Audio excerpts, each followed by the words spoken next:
I've been a young entrepreneur my whole life because I come from a family of immigrants who came to the USA with nothing, chasing this American dream.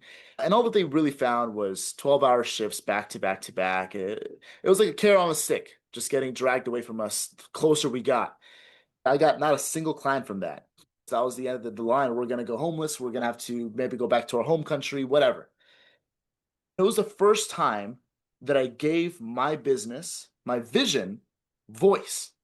Mm. And when I spoke, I was just so in tune with everyone there. It was like we're dancing together, me and the audience as I was speaking, and it was incredible.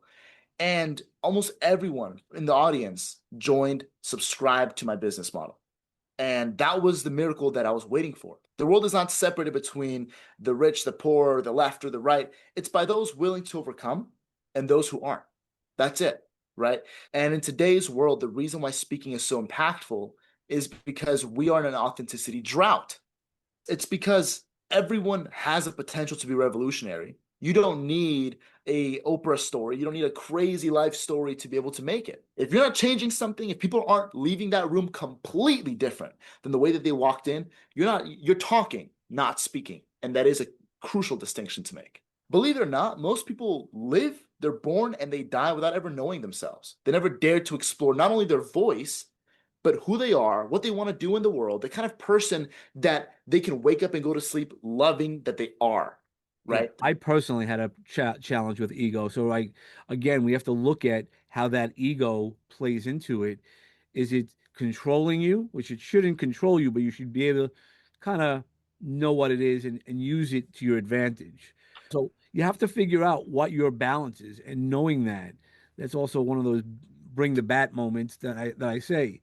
If you're off balance, you can't swing the bat in the right way. It's things that I teach. And one of those fields where most people they don't ever really even bother to get better in is it actually in the art of speaking itself, right? This is one of those things where it literally benefits every aspect of your life, every facet of it. Speaking is, and I don't mean this metaphorically, it literally is a superpower, but it is the best kind of challenge that you could have as a human being. It's the skill that's at the root of everything. Communication. My book is titled, You Are a Genius, but You Sound Like an Idiot. It's not about how you don't need to be a Elon Musk. You don't need to be Jeff Bezos. You need to be you, but you need Right. to genuinely be you and think about what it is that is actually in your voice that the world needs to hear about. That's the best feeling, is having a genuine impact on someone's life.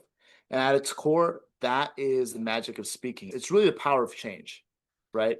And a speaker is all it takes to completely derail that train and say, hey, you don't got to go down the path that your life has set you out to. You can go in whatever direction you choose to go to. You don't have to be this one track person. You can make your own path. You can go your own way. I discovered that it's not about money, it's about purpose. There's corporations that are collapsing because they can't solve the three biggest problems that have emerged in the last 15 years, which is how to build trust, connection, and authority. Ads don't do that. Logos don't do that. Corporations don't do that. It's people, Yep. right? It was a good enough job for me to shut up about my dreams, sit down, get paid, and spend the next 40, 50 years there. And that's what everyone else at that job did. I looked around and I saw faces 50 years older than mine still working the same job, and that terrified me. There's something in your head, everyone watching this, there's something in your head that you've been thinking about doing for so long, waiting for the right opportunity to do it. And I'm here to tell you, you're going to lie on your deathbed still waiting for that opportunity to come by. It Yep. never does. There's no right opportunity. You're going to keep postponing it. You're going to keep rationalizing your dream. And here's what sucks about your dreams, they're not rational. If you try to run the math, guess what? 2 plus 2 is always going to equal 4, and your dream is never going to make sense.